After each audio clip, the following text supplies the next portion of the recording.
The trench was unnaturally quiet that morning. Mud clung to everything, rifles, boots. Even the air seemed thick with it.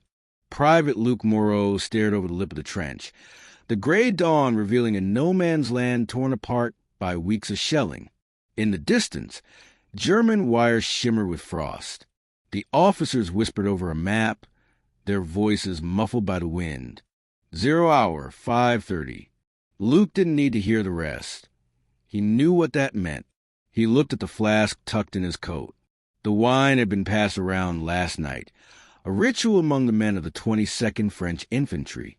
Cheap red, but sacred now.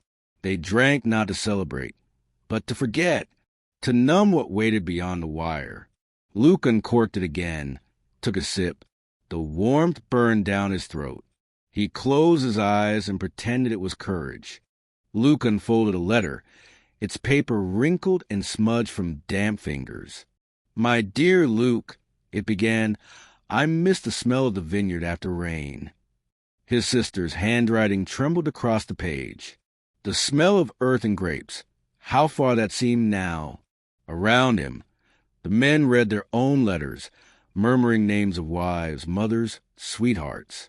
A corporal tucked a photograph into his breast pocket, whispering a prayer. Above, the artillery rumbled. A new order arrived. "Prepare to go over." The men fell silent. Luc folded the letter carefully, pressing it against his heart. He wondered if his sister would ever read his reply. Then he noticed a bottle of wine being passed down the line. Someone muttered, "For courage." It wasn't a toast.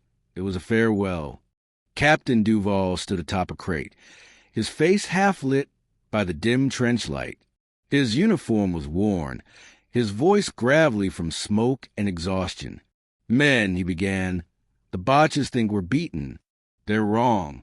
His words were sharp, but his eyes betrayed the truth. He was terrified, too. "In 10 minutes, we go. Remember, we fight for France, for each other." A few cheers echoed weakly. Luc noticed the captain's hand trembling slightly as he adjusted his gloves. Then, to everyone's surprise, Duval reached into his coat and lifted a bottle, the same dark wine the men had shared. "A sip before the storm," he said, his tone softening. He took a drink, then passed it down the line. When the bottle reached Luc, he raised it silently, to the captain, to the vineyard, to the dawn that might never come. Whistles pierced the fog. The world exploded. Luc scrambled up the ladder, mud tearing at his boots, wine and adrenaline burning in his blood. Bullets hissed like angry bees. Men shouted, fell, disappeared. The earth shook beneath the artillery barrage. Luc ran, head low, rifle clutched tight. The smell of cordite, smoke, and blood filled the air. He saw a friend, Henri, drop beside him, eyes wide and glassy. No time to stop. "Forward!" the captain roared, waving his revolver. Luc felt like he was running through a dream, unreal, slowed, but unstoppable. The wine numbed the fear. He charged through the wire, through the smoke, through hell itself. Luc dug behind a crater, gasping for breath. Ahead, a German machine gun rattled relentlessly, mowing down anything that moved. The captain signaled. They had to take it. Luc nodded, heart hammering. He glanced at the flask still tied to his belt. Empty. He crawled forward, mud dragging him down. Another shell burst nearby, raining dirt and metal.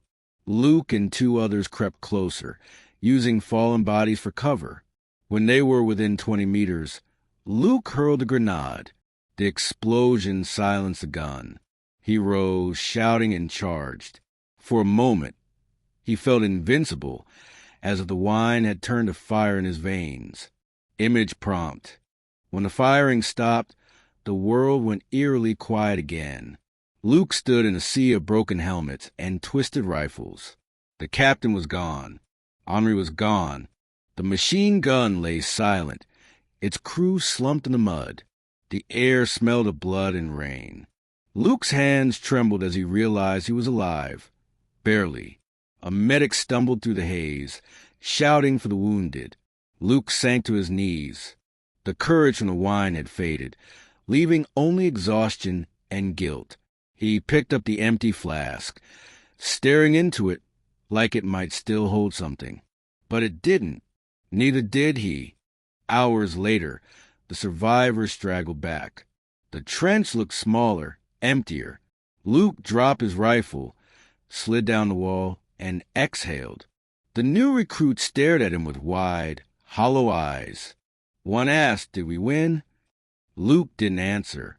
He just pulled out his sister's letter again. The words blurred as tears mixed with the mud on his cheeks.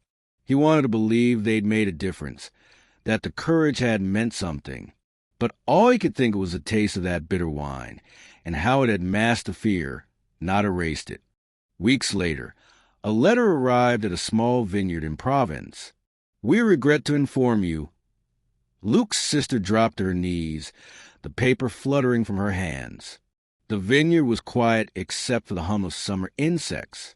In the distance, the vines swayed gently in the wind, the same vines that once made the wine her brother drank before his final dawn. Somewhere in France, the bottle still lay in the mud, half buried, a silent witness to courage and despair.